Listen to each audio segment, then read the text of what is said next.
4, 13, 22, 31 মূলাঙ্ক 4। 2026 তোমাদের যাবে একদম আনকমফোর্টেবল, একদম আনস্যাটিসফাইড একটা বছর। কারণ রাজার সাথে তো যুদ্ধে সবাই জিততে পারে না। তো সব সময় নতুন কিছু শুরু হওয়া সত্ত্বে তাতেও তুমি খুশি থাকতে পারবে না। শুরুটাই এটা হবে। নতুন কিছু শুরু হওয়া সত্ত্বেও প্রচন্ড আনকমফোর্টেবল, আনএক্সপেক্টেড সিচুয়েশনের মধ্যে দিয়ে যাবে। ক্যারিয়ার, রিলেশনশিপ সবকিছু নিয়ে বলছি। কিন্তু জুন মাসের পর থেকে আস্তে আস্তে এই আনকমফোর্টেবল প্রবলেমটা, মানে এই ডিসকমফোর্টটা আস্তে আস্তে ঠিক হয়ে যাবে।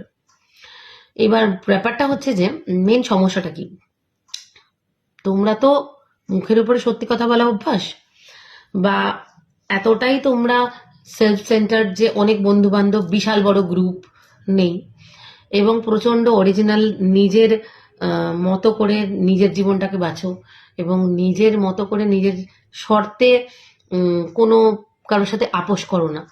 তার ফলে কি হয়, যখন রাজার বছরে এসেছো, এটা তো রাজা এত সহজে মেনে নেবে না, এটা তো বুঝতে পারছো আমার কথা নিশ্চয়ই।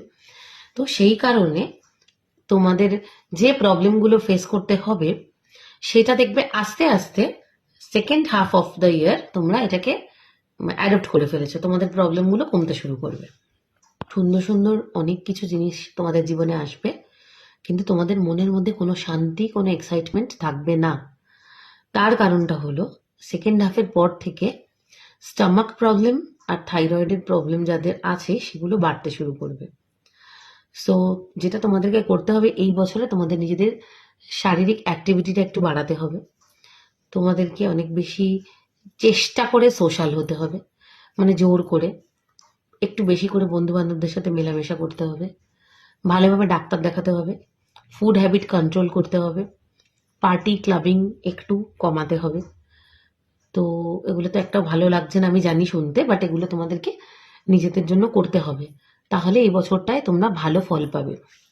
বছরটা যখন মাঝখান থেকে আস্তে আস্তে শেষের দিকে যাবে, তখন দেখবে এই যে নতুন শিফট হলো, নতুন একটা মানে একটা চেঞ্জ এসেছে তোমার লাইফে, সেইটা আস্তে আস্তে তোমার জন্য ভালোই হলো, এটার জন্য তুমি ভালো কিছুই ফল পাবে।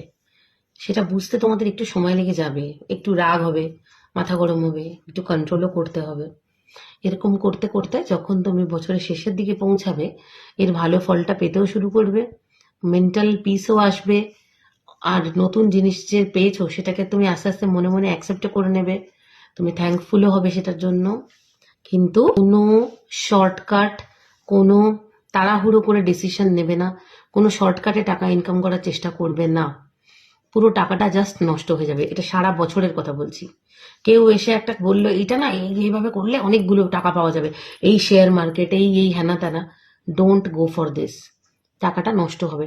যদি আমার কথা মিলিয়ে দেখতে চাও, ছোটখাটো অ্যামাউন্ট করে হাত পুড়িয়ে দেখতে পারো, কারণ বড় অ্যামাউন্ট করে নিজেদের কোনো ফিউচারের ক্ষতি করো না।